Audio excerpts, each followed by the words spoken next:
couple meetings. Muted, Jeff. Hello, can you hear me? Yeah, now. Yeah, Huh? yeah, we can hear you now. Good. It's a dog. All right. Let's see, I don't see any guests to welcome, so and I don't see any new members either, so we'll just move on. I'm going to dispense with the acceptance of the minutes so we can move on to business. Is there any old business before I get into the new stuff? None? Great, okay. I got an email from Randy that he may be late calling in, but he did have an update somewhat of the Tuesday night group. Hey, Mike. Hello. And he's thinking that the school isn't going to reopen until at least the summer. So he's thinking that he may try and get Dick Bear to let us use his place for the Tuesday night group. So that Mike and I are the only two on here that come on Tuesdays. Oh no, George, I see George there, and Mary. Thank you. Hey, Mary. Hello. So we may start meeting at Dick Bear's place temporarily. He's gonna let us know. So we may be getting the Tuesday night group back together sooner rather than later. But he'll have some more updates on that for us. Where's Dick Bear live? I don't know where he lives, but he has an office, and he has a big meeting room that he said we could use for the Tuesday night. He lives in Sugarloaf, In Sugarloaf. Okay. Sugarloaf Parkway in Sugarloaf, and his office is right there too. So it'd be Duluth. Yeah. Okay. Yeah. So we'll get all the information out to the members. You know, he's got the same concerns that I have, is that if we don't start getting back together, we're losing members. So we need to get the ball rolling and start meeting again. And I think most of us, I hope all of us, have gotten our second shots. Anyone not have their second shot? Today? Well, that's because you're so young, Jeff. Yeah, exactly.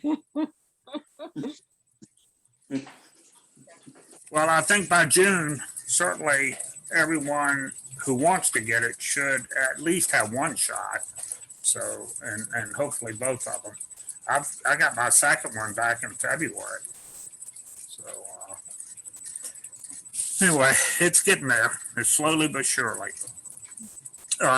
Another thing, I got an email from Joshua Trowler, and Glenn, I think this might be of real interest to you. He is the education program coordinator for the Southern Museum of Civil War and Locomotive History In Marietta. Yes. Yeah, he doesn't say where it is. Well, it says Kennesaw. Oh, my Kennesaw, yeah. Kennesaw is correct. Yeah. Is that up where the general's at? Yes. Yeah. Take the Wade Green exit in Kennesaw.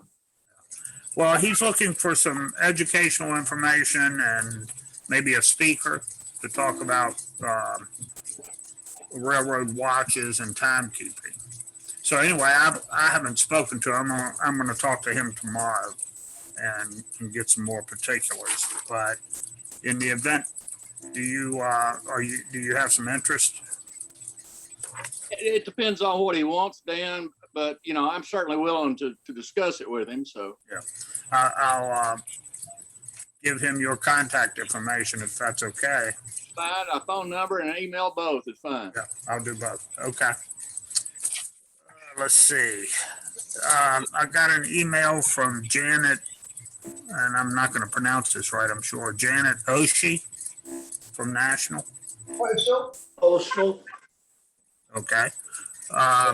And they're asking for donations for the National Convention in Hampton, Virginia, that's coming up in July. And I'm not suggesting that we donate. I want to ask if, I don't recall that we've ever done this before. Does anyone recall?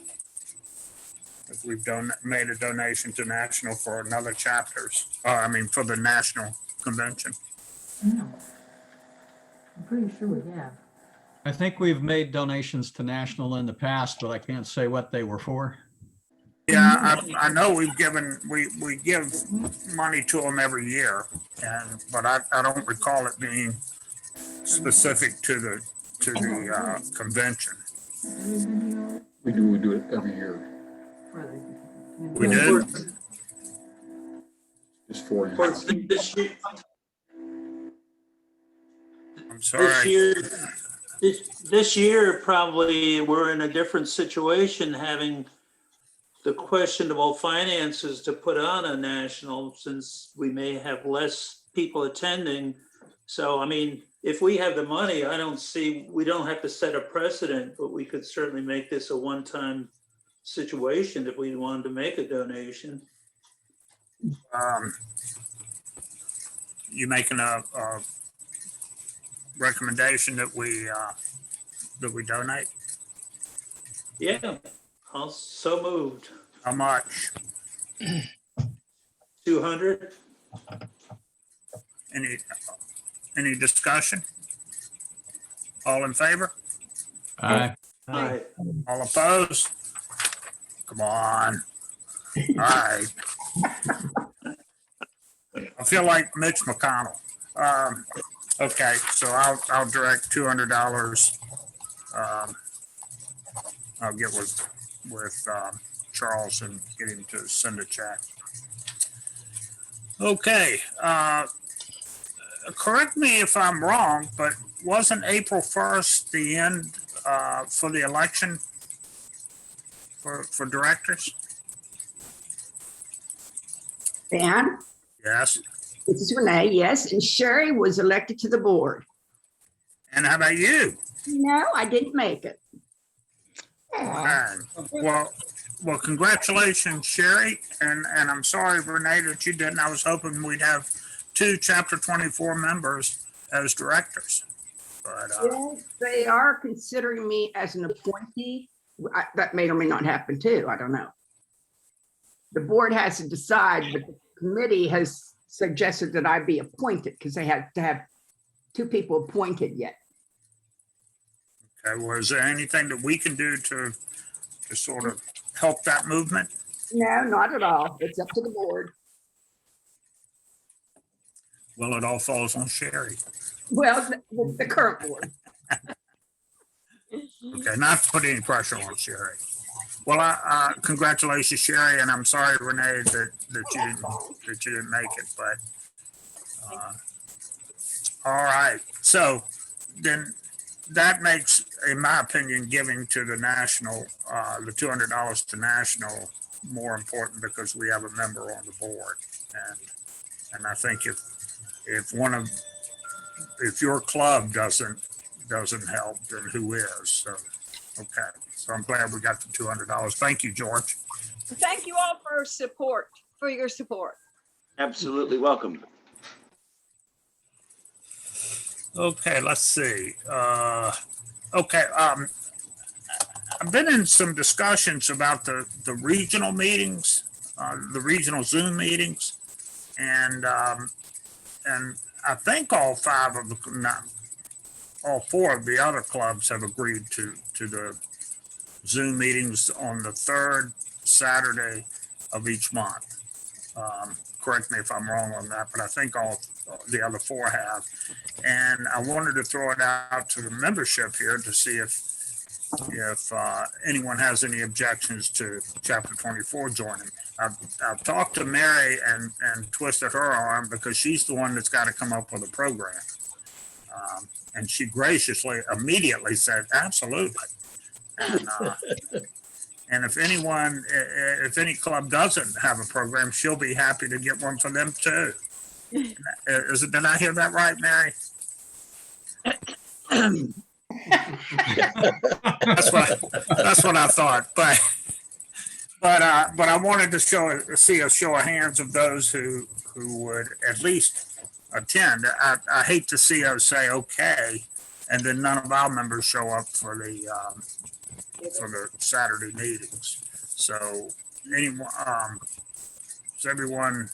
Well, let's have a show of hands or a voice vote on who's in favor of joining these. Folks are agreeing. Right. All right. Dan, Yeah, Go ahead. Dan, Yes. I think that the third Saturday meetings are the normal meetings for chapter 16. And what they're talking about is doing a Zoom meeting for the 5 Mid-South chapters individually or separately of what would be the normal meetings. So that would be Right. adding another one. It wouldn't be the third Saturday of the month because that's their normal meeting. Well, We would then- have to pick it. well, That's my understanding. the proposal came to Dan using that particular day. Yeah. And with the impression that it did not step on top of anybody else's meeting. So that aspect may need to be clarified as to which day it would be. Yeah, okay. Well, and I could very well be mistaken myself, but I was under the impression that the third Saturday was their normal meeting. And we're always invited to join their normal meeting. They reached out and invited all the chapters to just join in. But then they were proposing a separate meeting for the Mid-South chapters, which, All so right, anyway, well, I was just throwing that out there because I didn't know what that clarification was. yeah, I was under the impression after talking with what's his name, Ken. Ken Pankel. Yeah, that the third Saturday of each month had been selected by the other clubs. Okay. Okay. But I'll get clarification on that and we'll put that out. However, whatever the date is, and this is more for Mary, our date would be June 19th. That we have to come up with a program. Okay. So, I thought you were going to get me tail into that rotation. well, I think you are because they've already had some. So Wow. this is coming up on June, but it's every 5th month. So Yeah, that still means 2 more programs this year. I know. Yeah, I'm getting a little, my resources are running thin here on programs. You know, as I Well, told they you, provided a list of people. yeah, Mary has a list of presentations from National that you can use too, right? And that's what we're going to do today. I just, I hate to always have canned presentations that you can get to on your own. I'm trying to make our meeting day something unique for which you want to actually come to the meeting. Well, I'm hoping one of them will be your radium girls. I can do that again. Is that, I mean, we saw it, but the other clubs haven't seen it. And I think it's as I told you, the feedback that I've gotten is that it's the best, or at least one of the best programs that we've ever had. So Thank you. I applaud your efforts on that. And I think the other clubs would be interested in seeing it. And we never did see the other half. Well, I've beat myself up with that other half, and I'm just going to try and roll it back into one program because the second half gets very dry in the legal machinations of it. I just need to pull out 2 or 3 minutes of highlight, pointing out that this situation and the case bottom line, it turned into one of the first occupational health lawsuits and led to further protections for workers. So that's kind of the bottom line. And to go into a full 30 minutes or more, this attorney said this and that one said that. I think we can pass on it. Mhm. It's a great program though, Mary. It really is. Thank you. Thank you very much. Okay, I can do And that, Dan. And she's also presenting it at Mid-South this year. Donna always drops that in unaware. No, you promised. I saw a big question mark appear over Mary's Get to head. have last year, remember? I know. Okay. And Jeff Parker has graciously filled the other slot for us. So we have a watch program and the Radium Girls program for Mid-South. Okay, which of his is he doing? Right now, we kind of decided on the one that's luxury or lie, but I told him that if he would prefer to do something different, we can change it. But I have it set up as the luxury and lie on the registration form when that comes out in the bulletin. Okay, because that's one of our upcoming chapter presentations as well. And since we're talking about presentations, I'm going to ask if anyone has any recommendations for future programs, particularly in-person programs, as opposed to, say, a national webinar type thing. Well, wasn't Jeff going to give a watch presentation? He said he could give another one. Yeah, that's the I other believe. one he has ready for us. The luxury versus fake. Okay. He says that one's really better in person, so Yeah. that's why he wanted to wait till the in-person meetings. And that's why, we thought that would be a good one to do at the regional. Well, you may see it here in Atlanta as well. I'll just put it that way. That's good. That'll give him an opportunity to run through it before the national. So maybe that might be a good program for June for the Okay. first face to face. That way, if he can test it out. If no one passes out, then it'll be a good one for the convention. I hope. So, But Mary, I would like to say this though, that I know you hate to do these like canned programs you talk about, but I tell you, a lot of us don't have time to go look at this stuff and we're glad to see them. So. Okay. I Well, would agree with that too. I think they work particularly well while we're meeting via Zoom because that has a canned sense to it anyway. But that extra dynamic of having a live speaker. And I promise my assistant will not be coming to the meetings, but geez. well, I think, obviously the live presentations are better because you can ask questions, you can get, feedback. There's just a whole different dynamic to it. Yeah. That you feel more involved. So So hopefully June, we'll get back to normal. yeah. Well, in fact, I was at Publix yesterday, and this lady in front of me in the line, she put all of her stuff on the conveyor belt. She had all this health food stuff, and she had her own little bags, so she didn't have to use the polluting plastic bags, but she had no mask. So I thought, well, obviously you care more about the environment and than you do about humans living. So, but she was attractive, so I didn't say anything. I know that's nasty to say, but Yes. anyway, let's see. Do we have the treasurer's report? Bob, do you have it?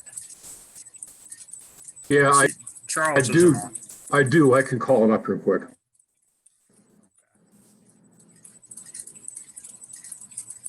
Okay, I have it up on my phone. I had that contingency plan for. So The checking account beginning balance is $16,534.17, so it's 50 cash in reserve. The income for was dues, 2 of them for $40. And then the Gwinnett County Parks credit for $441.34. And so that leaves us with a ending checkbook balance of $16,574.17 with 50 cash on hand. That's the end of the report. Okay. Well, I mean, you can see that we're still financially, we're pretty good. You know, much better than a lot of clubs, I think, unfortunately for them. But we'll, I think we got most of our money from the convention that Renee ran. And so we need Renee to run our convention the next time. George, you got a groaner for us or two? You're on mute, George. Yeah. I said, you'll have to deal with one today, and I don't know if this would be a bad groaner or a good groaner. I'm not sure there's really any difference, but let me first say that I did talk to the guy at the Atlanta History Center, and they're not really interested in our stuff. So I don't know where we would go next to see if maybe the. You mean the clocks that we have to donate? No, the mansion material. Oh, okay. You know, we were talking about getting somebody else to house a copy of all that material we have at the governor's mansion. So anyway, I don't know where to go next. If people still think we should have another copy somewhere, but that's where we stand right now anyway. Unless somebody has another idea. The Georgia Archives? Yeah, that's what I was thinking about too. That's a possibility. So I'd have to contact them. All right. I'm disappointed that they have no interest in it. Yeah, I know. All right, for the groaner, as bad as it is. A friend of mine brought me a watch that had stopped working, but I haven't told him what's wrong with it yet because it's never the right time. Oh, boy, that's a rough one. You should have a second one just to help get us over that one. It won't. If I had another one, it wouldn't be any better than that one. So, I'm sure. Well, I appreciate it, George.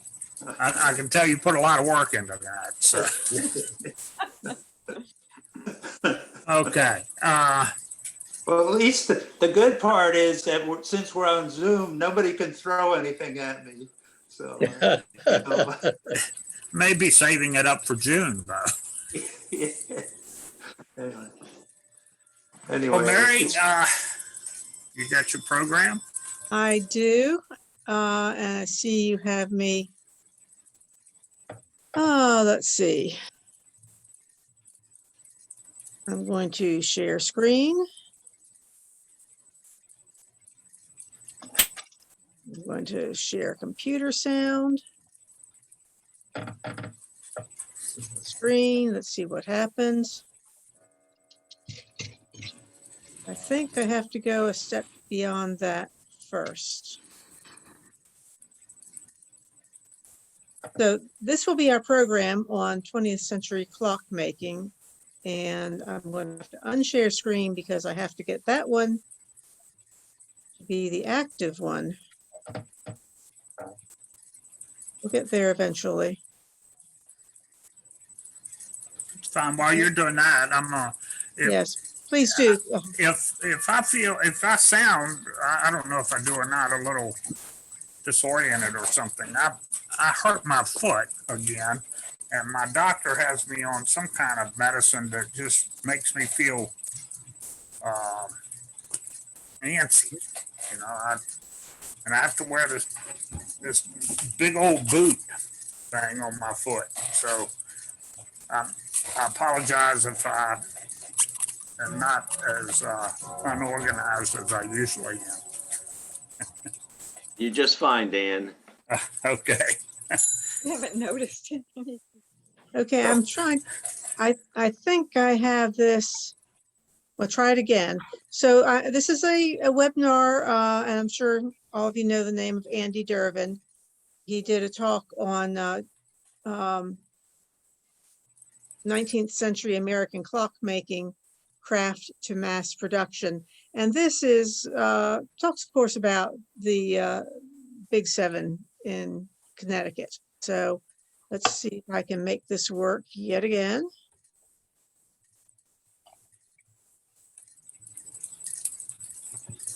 And I wish I could enlarge this once I have it.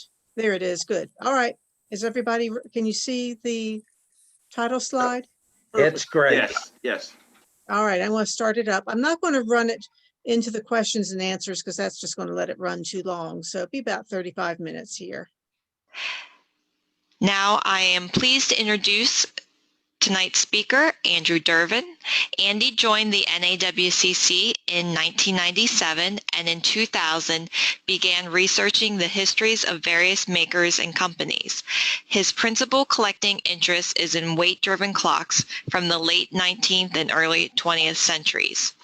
In 2011, he retired from DuPont Performance Coatings and spent some of his free time writing articles for the Clock and Watch Bulletin, running his clock appraisal business, Point Clock Appraisals, and volunteering at the Henry Ford Museum and local animal shelter.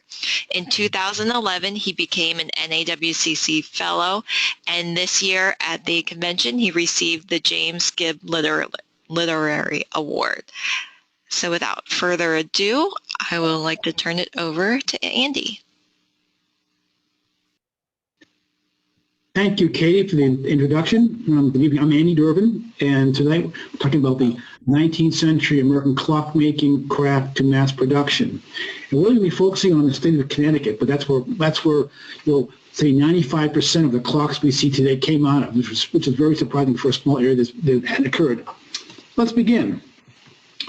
So I've sort of broken down this era of clock production growth into sort of three areas, and this is kind of how do you split them up. So this is my attempt at it. So I said pre-1810, I call this a craft era. You know, the clockmaker worked alone or with a couple of apprentices, and he produced, 6 to 24 movements a year.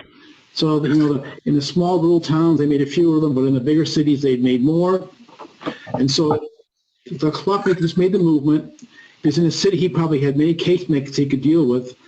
But in a small town or a small rural area, it may be more difficult to find a designated case maker. We need to have somebody to make the case. So cities, they had pre-made cases. Country, maybe they took a while to get a case made. So about 1810, we know that, Eli Terry completed his port of contract and really opened people's eyes that you could actually mass produce wood movements. And so now, the clockmakers in this time period, production began increasing. So they initially only made movements. Later on, they started making complete clocks. And so now we have many smaller companies forming, a couple of clockmakers, maybe 3 clockmakers, maybe a clockmaker and a financier, and with a few skilled workers. I mean, this grew up very quickly. Most of these companies were underfinanced, but the clock production jumped up significantly, between 1,000 to almost 50,000 clocks in this period.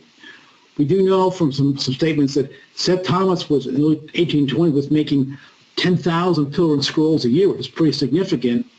We know by the 1850s there was a consensus of the clock production, and a couple of companies were actually making 50,000 clocks a year. So we know that. How these numbers came about. We know that Chauncey Jerome in the 1840s had a factory. He was producing significant quantities of brass moving clocks, and he could even export them to Europe. So that was going on up until just about the Civil War. But things occurred very quickly.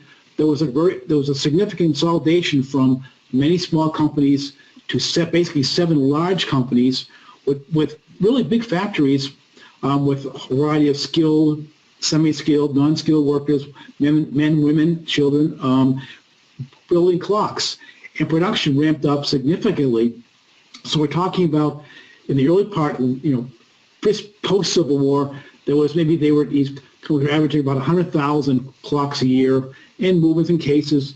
And by the end of the century, they were almost making 200,000 clocks a year. In the 1870s, and Sony was actually a couple of years there, they actually turned out 1.7 million clocks. So in that fourth quarter of the 19th century, there was an enormous amount of clock production. Well, going along with production was, well, how do you sell and distribute these clocks? So again, in the craft era, the clockmaker sold them to local customers in his town or village. He may travel to larger cities on market days to sell clocks. This wasn't very efficient because if you're making clocks trying to sell clocks, you can't do both efficiently. So when they began to increase production, this early mass production, the middleman came into what's called a clock peddler. And these clock people would go out, they would actually ship clocks to them, and they would sell them. And again, these are mostly wood-moving clocks now. So these were sold mostly in rural areas by consignment. And the clock sales were a combination of cash and barter. A pillar and scroll is 1820 is about $15. So the sale probably involved maybe getting $1 from the farmer or wherever it was, maybe some free dinner and breakfast, a little bit of food, a place to sleep. So he had something to go. He had money. He had a little bit, got some deposit and some food, and he could go on to make his next sale. Well, that progressed, but by the roughly by the 1850s and 60s, now these companies had in larger cities sales offices. They also had sales staffs that would go out through the major stores selling, and they had catalogs. In major cities, there were clock retailers. In also many towns, there were jewelers who sold, watches, clocks, silver, and so they were also retailing significant number of clocks. And again, by that time period, the country was moving from a very rural to a very urban area because of the Industrial Revolution. So this production of clocks occurred in a very small area in Connecticut, about 30 miles by 50 miles, maybe 450 square miles where this all occurred. And of course, the first products were the 30-hour wood-moving tall clocks, and later shelf clocks, mostly with wood movements began because wood was still much cheaper than brass up in this time period. They began to use water power to drive saws to cut the teeth on the clocks and make cases. Terry was one of the first ones to use a saw to do this.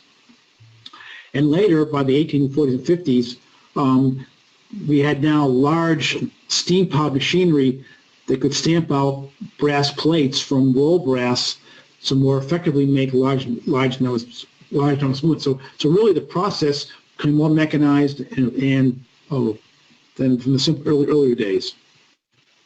So here's a little bit of a map I took out of the almanac. And I'm not sure you can see it well, but Route 72 kind of bisects this area, and Route 6 kind of cuts from Farmington towards Thomaston.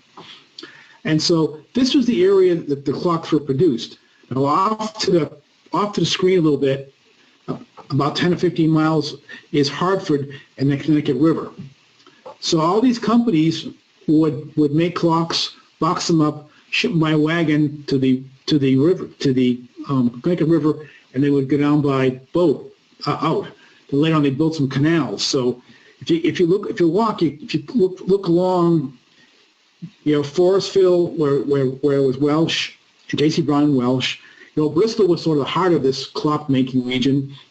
By 1850, 150 companies had come and gone making clocks. You go further west to Terryville, where Eli Terry Jr. worked, Plymouth, where there was a significant clock production, Thomaston was where Seth Thomas was. You go straight south to Waterbury, where the Waterbury Clock Company was, and also the Waterbury Watch Company.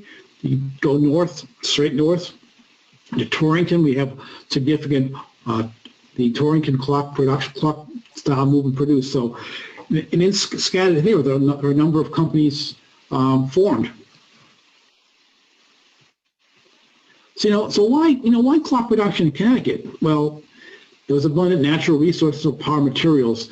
There was a whole number of small streams running more south of the area that could be dammed up to drive water power. There was an established base of craft shops and industries. There are a few trade or labor regulations. You weren't far from major cities like Boston, New York, and Philadelphia. There are skilled machinists and metal workers in cities and larger towns. And that Connecticut River was a technology bed. I mean, there were later in the 1830s and 40s, the number of gun factories forming. So there's a lot of technology going on just besides clocks. So clocks and guns were really driving the Industrial Revolution. And again, there were skilled machinists and metal workers. And there was a thriving shipping industry that could transport these clocks very, very easily once they were boxed up. So I call this the Connecticut clockmaker's currency, the 30-hour Terry 5-hour movement. From 1810 to maybe the Civil War, there was very little currency in the country. It was a barter economy. And so these movements had an intrinsic value. I think in the early days, they were maybe worth $4 a piece, and that declined with time due to competition. But these movements were actually used to pay bills. Clockmakers made clocks. They needed cases, so they would obtain cases from case makers with a small amount of deposit and with movements, and there was a sort of a fixed exchange rate. And so they paid bills with these things. This was an incredible thing that a wood movement clock was actually kind of carrying the economy along. I mentioned that there were many small partnerships in this time period. And so one of the more successful clockmakers, I just pulled the name out of Tom Spittler's book, was John Burge. And from early 1830s to almost 1860, he was involved with 7 different partnerships. And this was very typical with Ives, Case, Gilbert, Mallory, Fuller, and then Peck. There's a lot of clocks out there with Burge and Mallory labels on them. I think his partnership with Fuller was cut short because Mr. Fuller passed away, but this is very typical. Look at how many partners that J.C. Brown had, that Chauncey Jerome had over the years. So I thought I would, there's some key events that the 19th century that really impacted the clock business. So 1810, Terry completes the Porter contract, building 4,000 clocks. And that really opens people's eyes. But I thought he was crazy that he could build 4,000 movements. And that really kind of kicked off the industrial manufacture of clocks because in Connecticut. So there was a huge ramp up in production of wood moving clocks. Well, unfortunately, in 1837, there was a severe depression that really impacted the country. And that basically brought the country to its knees, or at least the clockmaking business to its knees. So 1837 is sort of the end of major wood moving clock production, although there was some continued on for maybe up into the early 1840s. Well, Chauncey and Noble Jerome come into it. Chauncey has the idea, hey, if I can mass produce a simple brass movement, maybe we could get this thing going again. Well, so his brother Jerome designs a 30-hour movement, and quickly they really resurrect the clock business. And so by the early 1840s, they're producing so many clocks they can actually export these clocks to Europe. And everybody quickly, once they see this, everybody quickly switches over to brass movement because they go to the factory and they can quickly understand how to. And there's a lot of skilled folks going back and forth. So the clock business quickly turned around. 1857, we had another severe depression, and that wipes out many of these smaller companies, and the strong ones survive and they grow. So this is what seems to happen occasionally. There was another depression in 1872. A real severe one hits kind of in 1893, and that takes down many companies. That depression just about finished off the E.M. Welch Company. It took down the Columbus Watch Company. So we think we've had depressions in our lifetime, but they really hammered a number of times in the 19th century. So we've talked a bit about the sales and distribution and clock manufacture, but what were they producing, clock types? So pre-1840s was predominantly weight-driven clocks. And really a significant portion of these were wood moved because, again, brass was expensive. All we had was cast brass. Well, about 1840, things began to change very quickly. There was available roll brass from Ansonia. They began to produce domestic steel springs and brass springs. So now you have two key things. You could stamp out brass movements. Now we had the beginning of smaller spring-driven clocks. So we had a lot of things coming together. So this was all worked through the 1840s and 50s. This was all working through the system. So by the Civil War, you have this enormous growth of spring-driven shell clock production and wall clocks, and a decline of weight-driven clocks. So, Connecticut was the heart of clock mass production, but the company still did produce precision clocks. Say 8-day, think of 8-day weight-driven regulator. So Thomas number 2, that was produced from the late 1870s up until well into the 20th century. One of the most produced weight-driven clocks, for schools, businesses, post offices. Very simple movement, well-built case, keeps good time. So you have some production here, but Boston, Mass, sort of remained the center of precision clock manufacture, weight-day clocks. So you have the Willard family and apprentices, and that could have slowly continued. That started dying off as they kind of retired. 1840s, the Howard and Davis, who were actually an apprentice with the Willards, they jumped in making weight-driven clocks. Davis dropped out, and E. Howard continued well into the 20th century making weight-driven clocks. Joseph Eastman formed a series of companies in Boston: Harvard Clock Company, Boston Clock Company, Eastman Clock Company. He actually was going to build a new factory in Chelsea, but he lost the business because he foreclosed on his mortgage. That was bought out and became Chelsea. Horace Tift and George Hatch in North Alabama, Massachusetts, south of Boston, about 30 miles.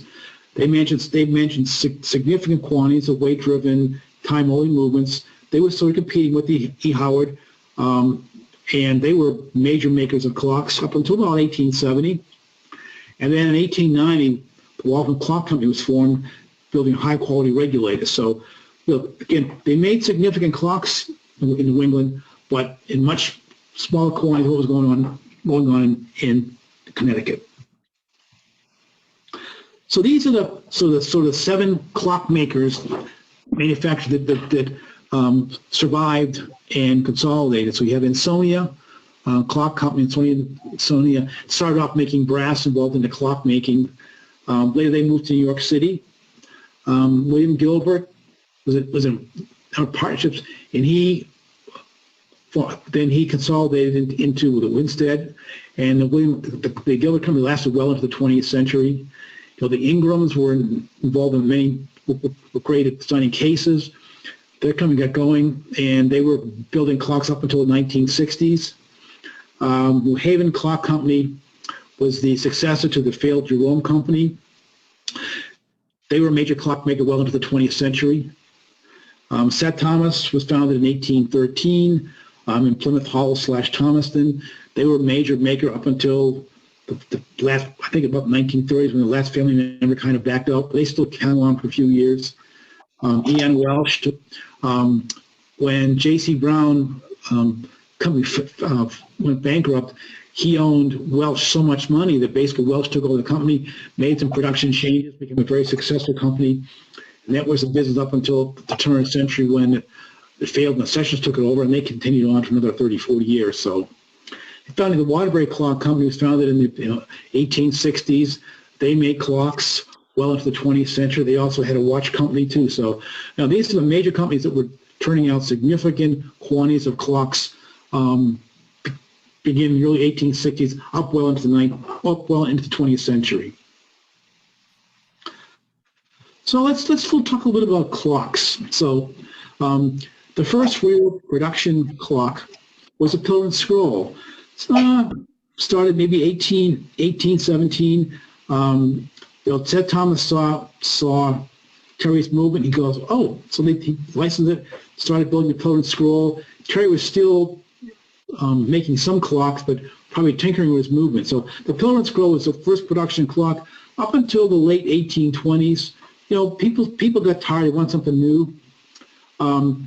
In late 1820s, the transition shelf clock came up, sort of evolved.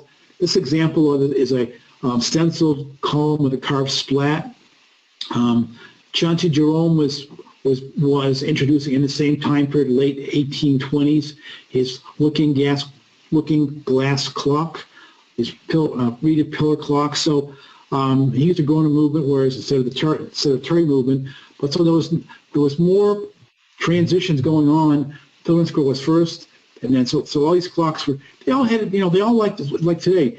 Every 3 or 4 years, we want to see new models. The cars are always changing, so they want to see new clock models too.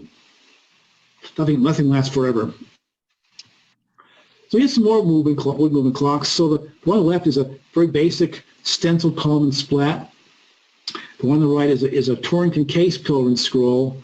A little narrower, very a little bit nicer, because unfortunately, I think the Torrington movement wasn't quite as robust as the Terry movement. But they started about 1824 making the Torrington movement. By the early 1830s, they phased out, and basically the Terry movement was made by many companies, variations, up until the early 1840s. Of course, we go into the Boston area. Simon Willard had his improved timepiece, very elaborate, very in the early days. It was a very attractive case with first painted glasses. So this clock's from about 1825. They're feeling the pressure from Connecticut, so the glasses have been a little bit now. They're just more basic color, basic designs, lower cost. Jump 25 years earlier forward, you'd see Howard and Davis clock, banjo clock, timepiece. No brass, all wood case, cherry wood, grain to look like rosewood. No brass side arms, no brass bezel, no fancy glasses, just basically black with geometric glasses. Again, and these were made for businesses, so they said they did different sizes. They were made in significant quantities, but again, not the same quantities as was going on in Connecticut. And one of the most produced clocks was the OG. This is introduced in the 1840s up until almost World War I.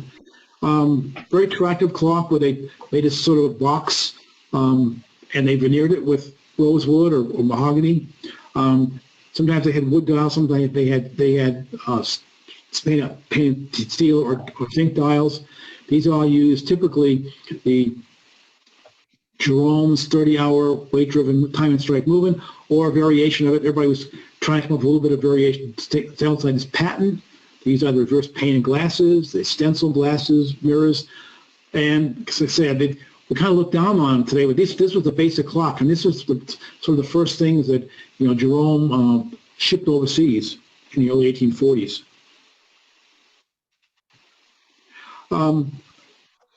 In that same time period, in the 1830s and 40s, the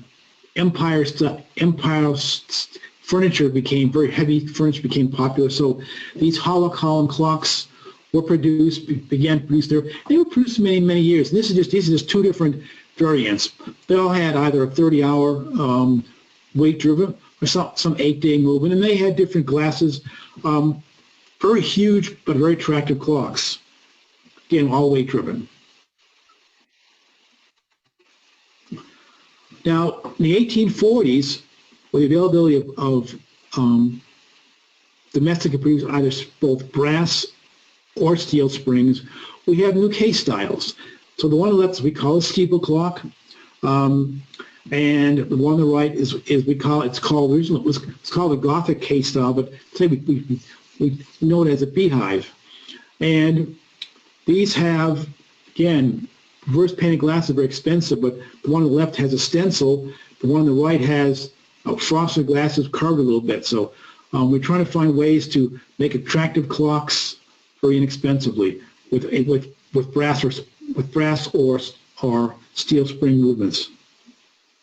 And with the springs, you really open up the envelope, the window to make clock cases. So here's a couple of early spring movements. So the one on the left is a Chauncey Borman, and it has a combination of springs and fusee. If you look at the movement itself, it looks an awful lot like the Jerome movement. And then they add these two little legs on them where you have your reverse fusee and springs down below. They thought, well, we can't make spring clocks work. Well, they were successful, and they realized that they could. So just beside it, there is a 30-hour Terry Anders movement. They've done away with the fusee, reverse fusees, just have springs. So it's a very attractive lyre style movement. So they were kind of feeling their way along, moving down from the weight-driven to spring-driven movements. And here's an attractive Seth Thomas cottage clock. And I showed an example of a full-size one, 8-day time striking alarm on the left, and a miniature time and alarm. This is sort of the poor man's alarm clock. These were produced from the 1850s up into the about 1890. Very attractive rosewood veneer cases. And so these are the movements. So again, the one on the left is the 8-day movement, and you see you have the separate alarm, which you wind separately, and as you have the switch tripped off the movement, and you have so you can either have a strike off the movement or the alarm. These are very important. Adding an alarm clock adding a long functional that increased the clock speed maybe from 250 to 350. The one on the right is the very simple 30-hour time alarm, and they were always tweaking that to save cost, save money, so they can keep the cost of the clock down. So we talked about shelf clock, but there was also a whole variety of wall clocks produced. So the one on the left is a Seth Thomas office number 1. Now, this happens to be a time only, but they also made them a time and strike version. And they also would take the same case style, which has the lower panel is a stencil. They would move that, and they would put a calendar movement there. So now you could they had office number 1 through 6, and they also had a calendar version. So using the same case style, they could create two different lines of clocks now. Now, the Ingrams are always a little bit innovative. So this is their ionic clock, which by using alternate woods, you create a very attractive clock. So you have both upper and lower bezel are, there's two different colors alternating. Even the rosettes are alternating wood. So very attractive way to simply create another case style. They also had some shell clocks variants like this. In the early 1860s, there were some patents for workable perpetual calendars available. So the clock on the left is a Antonio Brass and Copper Company that used an SB patent calendar movement. And the one on the right is a Seth Thomas 3.5, which is nicknamed the Peanut. And so these are some of the early calendar clocks. And we don't think it would say these are actually very, very valuable for people, so they could tell time until what's the day of the week and day of the month. probably one of the most biggest producers of calendar clock was the Ithaca Calendar Clock Company in Ithaca, New York. They produced a whole series of wall clocks, both spring-driven and weight-driven, and shelf clocks with calendars. So this is their sort of their top-end tracker is the they call it 3.5 parlor. And this typically used a Welsh time and strike movement with their own calendar clock. So this was their bread and butter, making calendar clocks. And they were in business from 1865 to 1915.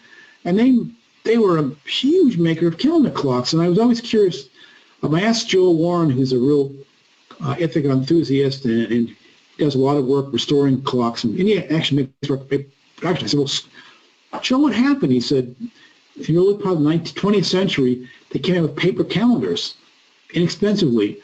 And so that really negatively impacted calendar clocks. So I didn't realize that, but we take it for granted. We have all these paper calendars we can buy, but they didn't have those up until maybe 1910, 1915. These are the Paddy clocks from the Welsh and Spring Company that came out in the 1880s. These are absolutely gorgeous clocks. The cases are patented. They have patented movements. They are just over the top. They're also expensive. These clocks retailed in 1880 for $15. Gorgeous wood movement, gorgeous case, but the normal standard 8-day time and strike movements in a standard wooden case sold at $3 to $5. So this is so much more expensive. We have to be fairly wealthy to afford them, so they really did not produce them in great numbers. So fortunately, but many have survived, but they are very, very lovely clocks. And here's a couple of typical clocks from St. Thomas. The one on the left is a really ornate inlay case with a porcelain dial and a pie-crust bezel, 8-day time and strike movement, very elaborate. Then on the right is a simple Coleman cornice with an alarm. And they could do different. Let's see, it has a mirror, but it could have a stencil. Again, so you're trying to have clocks for different marketplaces, and so they had. If you look at the Trend We Like books, you can see these companies had so many model offerings for every pocketbook and every taste. Some more shelf clocks. J.J. Beals was a clock retailer in Boston.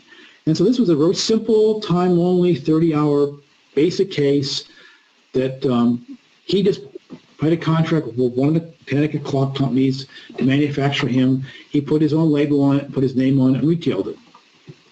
This became very, very common in the latter part of the 19th century. The one on the right is the London model by the Atkins Clock Company. Very attractive shelf clock. It was made in different configurations. Sometimes they gilded the pillars and the lower door. Sometimes it was a solid like this. Sometimes it was a clear. Sometimes it was a mirror. So they had a lot of different things they could do to it. So, but it was a nice looking clock and produced for many, many years. Very attractive clock. Now these are OG and OOG. So these are with the availability of steel springs. Now you can make a miniature clock.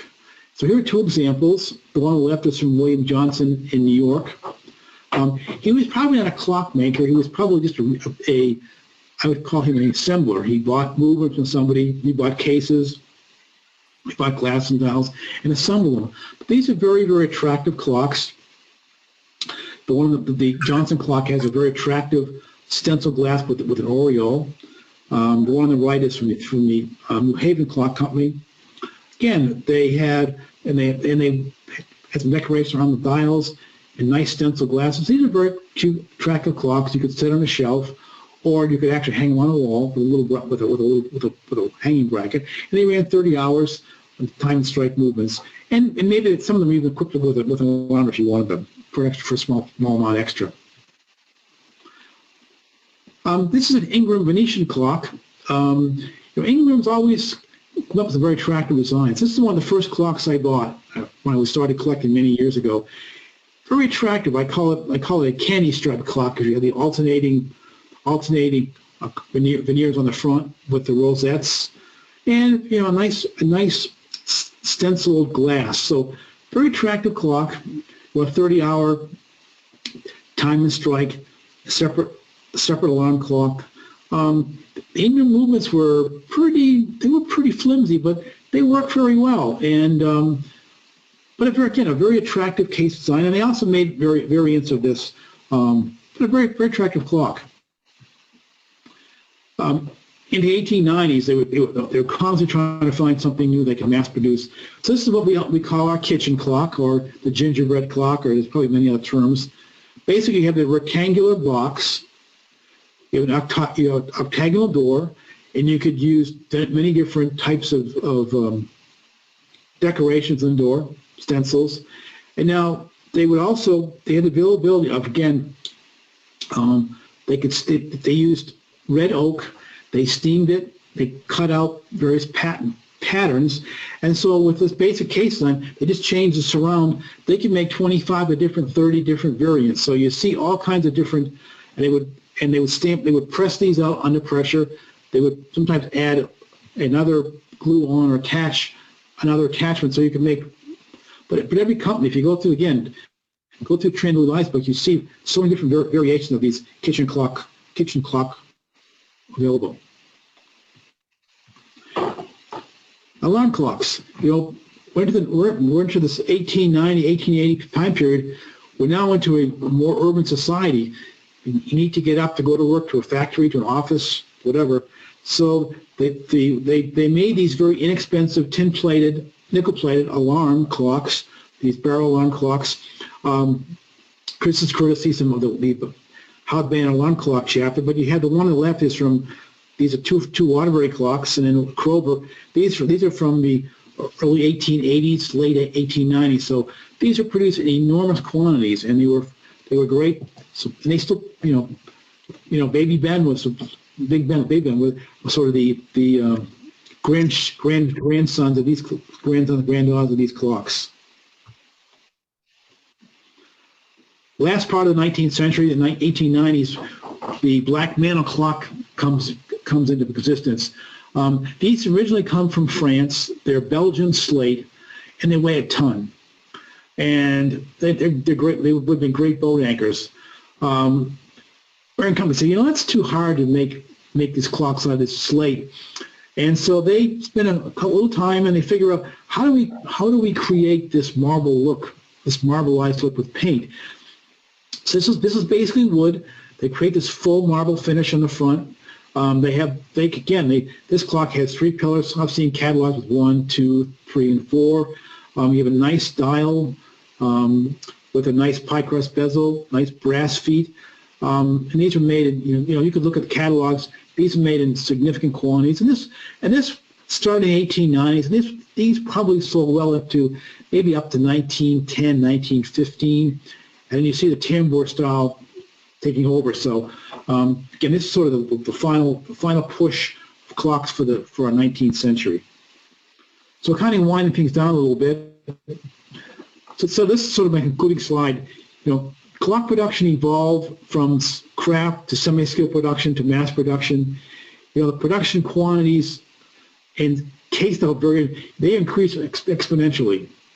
And so we had a tremendous consolidation from many small clock makers to basically 7 major companies. And the mechanical clock production continued well into the 20th century, but really kind of came to a screeching halt with the depression in the early 1930s. And then there was also availability of low-cost electric clocks. So by World War II, there was basically almost very little production of traditional spring clocks. And today, really, we only have 2 clock companies remaining, the Chelsea Clock Company and the Howard Miller Clock Company. So I want to thank you for attendance in tonight's webinar.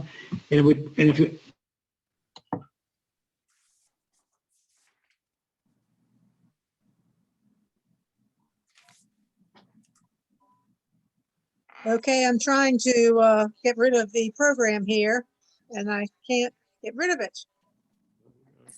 Well, we don't see it over here. Yeah, I don't see it. Okay. All right, there you go. Well, that was interesting, Mary. That was interesting. Yeah. I saw a few clocks there that I have, probably replicas of. I don't think that mine are the real antiques. But my $5 Eli Terry looked exactly like the one that he was showing. The only difference is that somebody's put Hermley Works in it, but the case looked exactly like that one he was showing. I have a question, and that is when they're showing different case styles, they had the OG and the OOG. What is it? I hadn't heard of an OOG. Does anyone know? George probably does. Unless it was I've like seen the terminology. I don't know what it means. Can't help you. Well, OG is the shape, the shape of the molding around the case of the clock.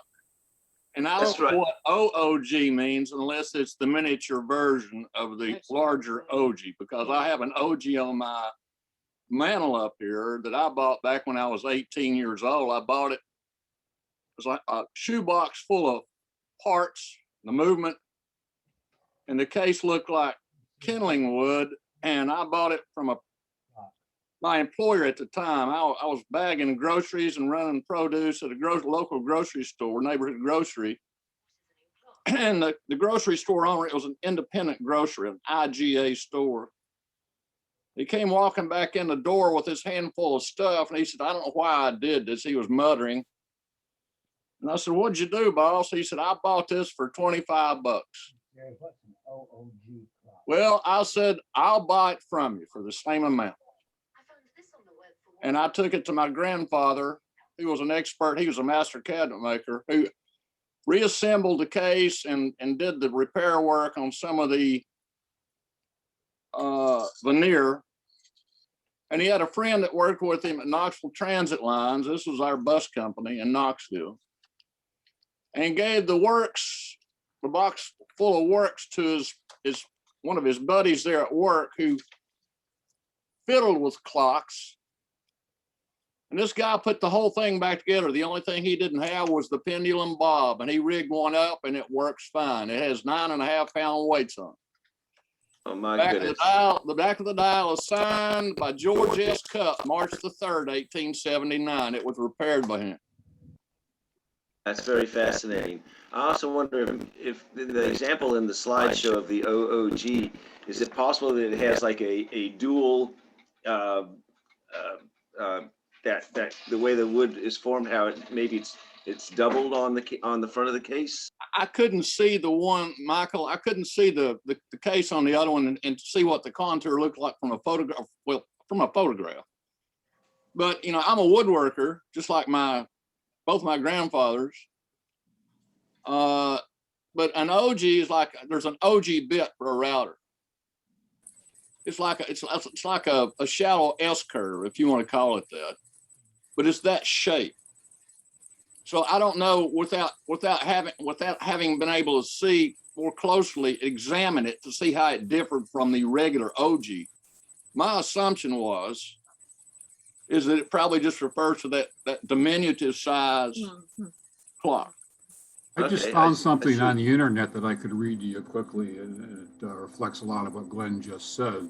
It's in a blog from JC Clocks, and it says, if you are familiar with OG clocks, you will already know the word OG refers to an S-shaped curve that forms a basic molding on the front of the clock case. The term OOG may sometimes be found, and this term refers to the thin banding that forms the door frame and the outer edge of the case being in concave and convex profiles. Oh, interesting. Thank you, Bob. Okay, yeah, that's interesting. Thanks. I thought it was real interesting about the paper calendars that they Michael, if I don't know the exact answer to your question, I'll make something up, okay? That works for me. Sure, go ahead. Yeah, I'm with you, Sherry. The paper clock thing was interesting. I hadn't paper clock, paper calendars. I mean, that's one of those things that, It's just ubiquitous for us. yeah, it's always been there, and nobody pays any attention to when it first started. Well, that's right. Absolutely. Mhm. Every new product does something to an old product, so. Yep. That's it. Mhm. Glad to see you join us, Randy. Sorry, I told the group about the Tuesday night group and perhaps meeting at Dick Bear's place.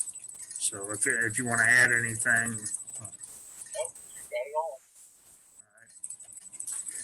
What are you going to talk to Dick about it? I figured I'd talk to Dr. Clark first. Yeah. Okay. All right. Well, does anyone have any show and tell that they'd like to talk about? Actually, I have something that might be of interest, especially to those in the clock class. I have a long queue of clocks to repair, and one of them is a Gilbert with the steel plates, and the rear plate is nickel plated. But somebody did some repairs with solder that might be of interest if you all want to see them. I just have a few pictures. Sure. Yeah. All right, I'll make you a co-host, Michael. Hang on. Okay, thanks.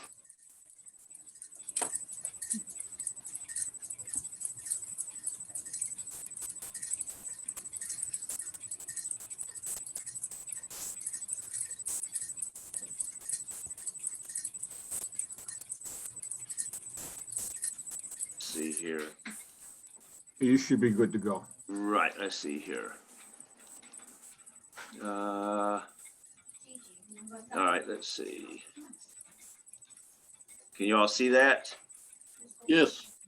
All right. So this is the front plate, and Michael, I have thumbnails up. I don't have a very large view of it.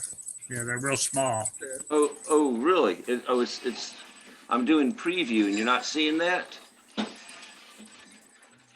We No, can what see we them. got, like Mary said, is thumbnails. Oh, let me put that. How about that? No. No, if you're wanting to bring them up into a slideshow, no. I don't know why we're not seeing You're on that. Zoom, you have to share your screen. I did share my screen. Oh. Let's see. Hang on a second, then. Ah, dear. Michael, I'd recommend backing out of your share screen, then putting these images, bringing them up in the slideshow, first image up, and then come back in to your share screen. All right. And I hate to say it now. Let me stop the share. Let's see. Okay, so what? Say that again. So next you need to get into the slideshow itself with one image up. So Okay. it's large. Okay, I've done that. Now come back in on your share screen. Let's see here. Let me put that down. And share screen. Can you see that? Not yet. Not yet? Negative. If anyone else is sharing a screen, they've got to stop sharing their screen. I don't know. Well, Ask. I bet it's this one. How about that? There we go. There you go. Yes. Ta-da. Okay, so as I was saying, so here we have this is one of the mounting tabs on it. It looks like somebody's had their way with it to keep it from swiveling, I suppose, on that front plate. And it's a Gilbert from I assume from 1919. And okay, so here's a shot of the rear plate. And there was two different solder jobs on it. Here's one. I can do Oh, that. wow. So when I get around to repairing this one, of course, I'll undo all of that, take that solder off and bush it properly. Yes. That is really somebody obviously went through a great deal of trouble to make that work. A one-eyed blind kid. Yeah, just absolutely fascinating. And there's one more shot of it. And then take a look at the crutch here. Can you see my mouse pointer? Oh, yeah. Yeah. Uh-huh. Right here is where the original broke off at some point, and then they made this piece, soldered it here, and then it goes up to the top end and it solders up here on the rest of the wire. Oh, my. Whoop, was that it? That was. Well, they went to an awful lot of trouble. Yeah. It looks like too. Well, I told my customer that I would remove this, what somebody did, and actually put a proper loop on there. I will solder it, but it'll be the proper type of loop. I'm just surprised it sits there at an angle. And she even told me that this clock kept great time. Huh. But it's definitely got some worn bushings in it. So I'll be doing some work on this and hopefully bring it back to a better condition. Wow. If I got any. That is interesting. Yeah. I guess that's probably about it.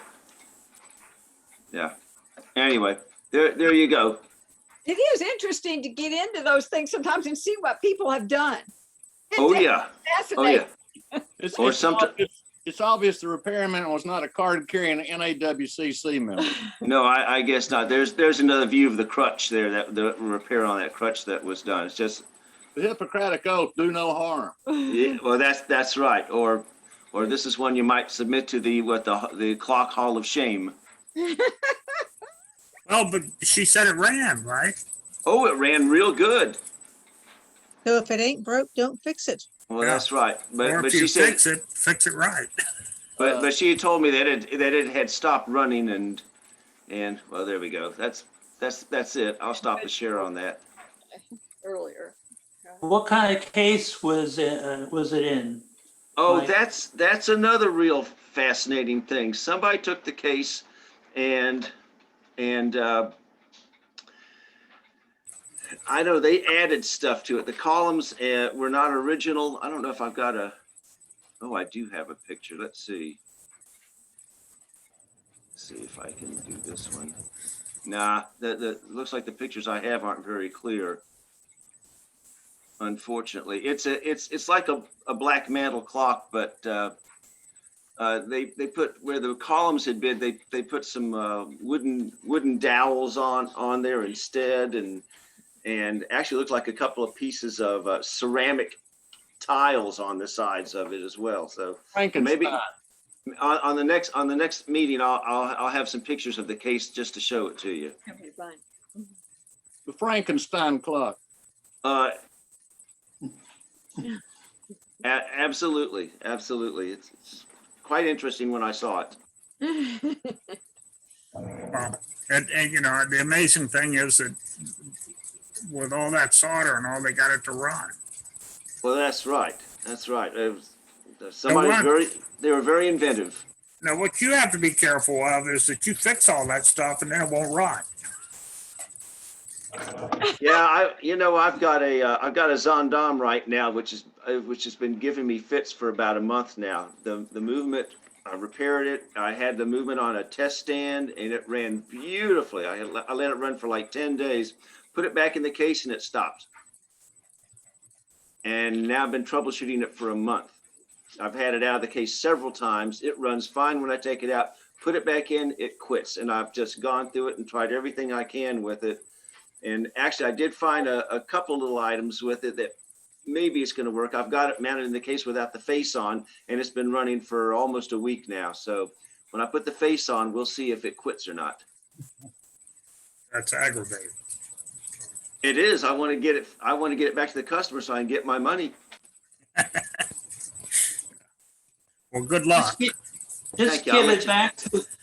Michael, just give it back to them on the stand and tell them to run it that way. Well, I could, yeah. Well, so I don't know what happened. It ran fine at my house.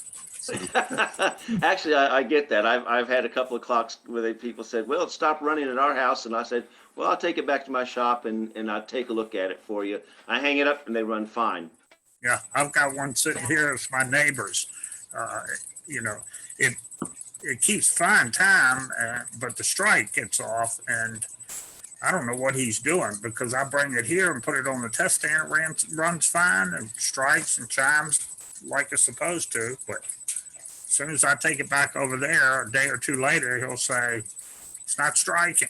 So, Go figure, right? yeah, I want to take it and nail it on his door and leave it. So, Requires setup. yeah, Yes, some indeed. say I think he's doing it. I think he's messing it up when he messes with it, because he Well- won't quit messing with it. Well, one of the things that also I think happens with people, especially with wall clocks, is that, for one thing, if the doors are too heavy, as soon as you open the door, the case swings on the wall. Yeah. And then, of course, also when they wind it, they may also twist the case a little bit. And then so when they close the door, you know, it's out of beat and it stops. Yeah, you're right. And you go over there and put it in beat and leave, and the next week they do it again.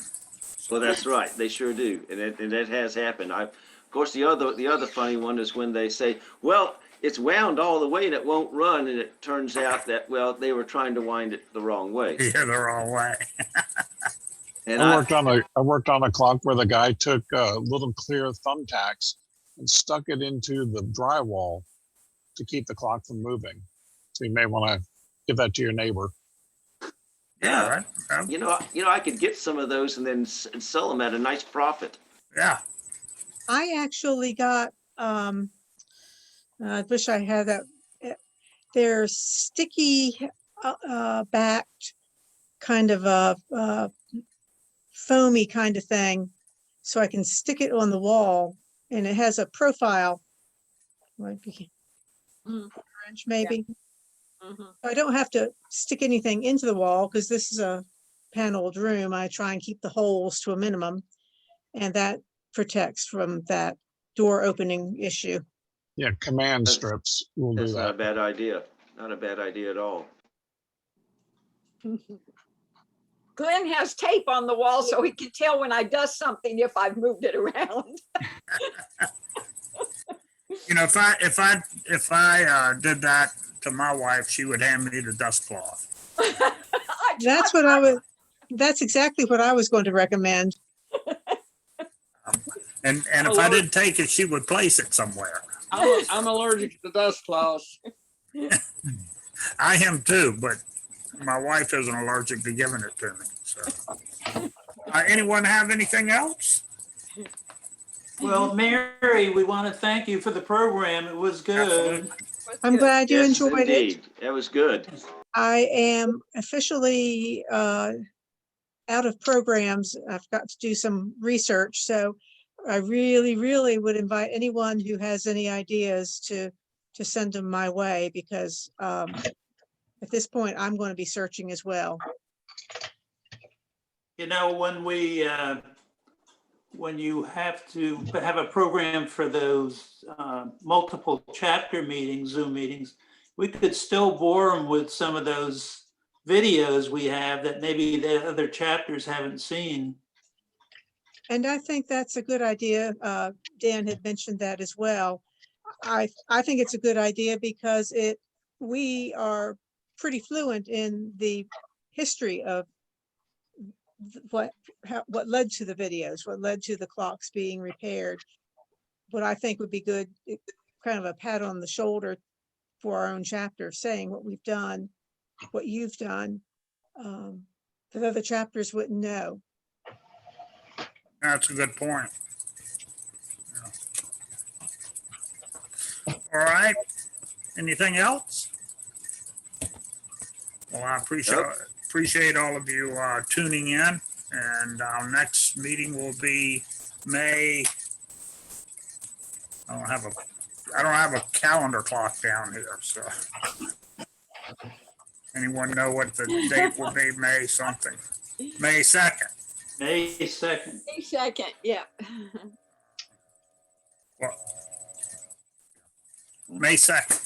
So I look forward to it. And Randy, as soon as you're able to make a decision on Tuesday night, I'm looking forward to that too. I'm sure you are. And by the way, I talked to Carrie Howard and George, they're doing well. George is still battling the cancer, but seems to be doing well. So she appreciates that, she's in our thoughts. And, hopefully we'll see them in June. She said That would be nice. yeah, she said that they would consider coming in June. Just keep our fingers crossed. Good. Glad you've been keeping in touch, Dan. Well, I try and unfortunately, I mean to call other people, and then I'll get busy, and then I say, oh, I'll call them tomorrow, and then that goes by. It just takes a little. I need to write stuff down. Don't we all? Yeah. So, all right. Well, if no one has anything else, I appreciate it, and we'll talk. And So, I've enjoyed the meeting. Thank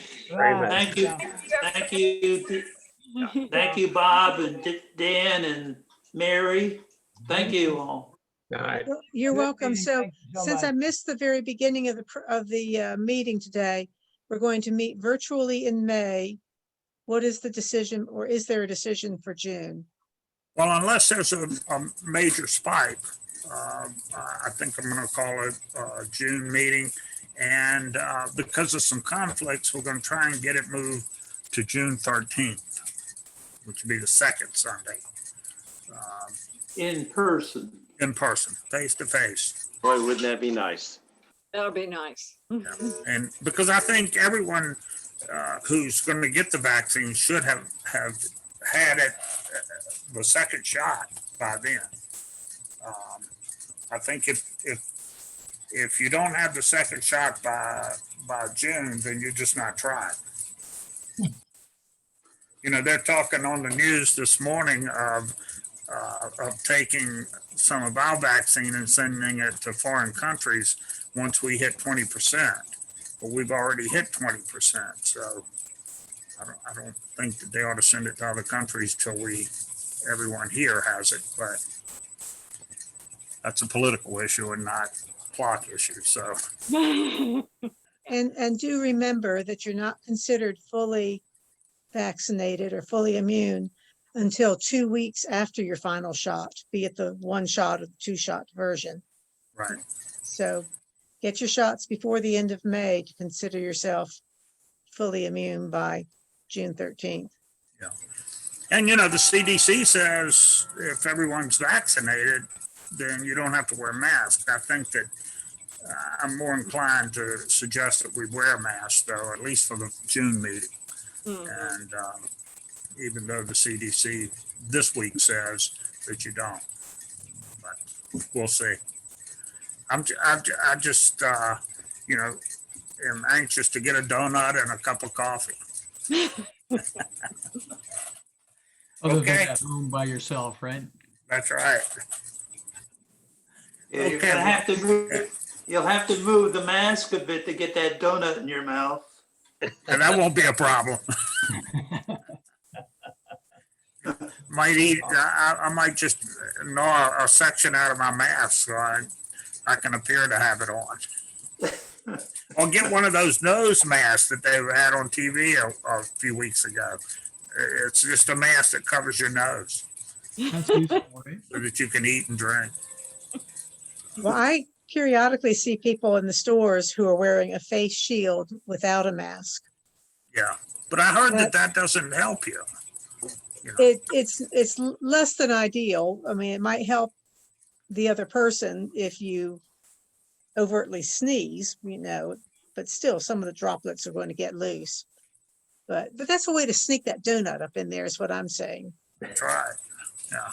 Yes, I gotta believe a mask does a little bit, although not as much, or a face shield, although not as much as a mask. Well, I've got a friend that says that, he's happy with the 6 foot distancing because he didn't want anybody closer to him than that before the pandemic. So maybe but they're saying now 3 feet or less. So I don't know. Well, if you're outside. Yeah, yeah. If you, I saw some people walking the neighborhood here wearing their mask, and I thought, I think that's rather extreme. I walk every day with no mask, so. They also Well, say, if you're on a residential street, you can walk into the street to maintain your 6-foot distance. But if you're on a busy street, you don't always have that option. Yeah. they're also saying that the vaccine may only last for 6 months. So let's go ahead and get our meetings in quick. That's right. We'll all be lining up for boosters again soon. Yeah. Well, Mary can give shots, can't you, Mary? You bet. I've Yeah, got, we'll I got, just- I got needles about this big around I can use too. So Well, that's what some of them feel like, but. Oh, I at tell least- you, At least this one didn't feel like that. I watched Drop all the, Probably drop it on the floor and then give the shot. Eh? I watched the, when you're watching the news, inevitably you're going to see some videos of people getting shots and the most wretched injection techniques. I mean, just terrible. Yeah. Half those folks, and generally, no offense to my professional colleagues, if a doctor's giving a shot, it's going to be the wrong technique. They don't know they don't do that, so they don't know how. Yeah, some of them, kind of like they're throwing darts and then hit you with it. And Well, the key is you want to stick the needle in fast and push the medicine slow.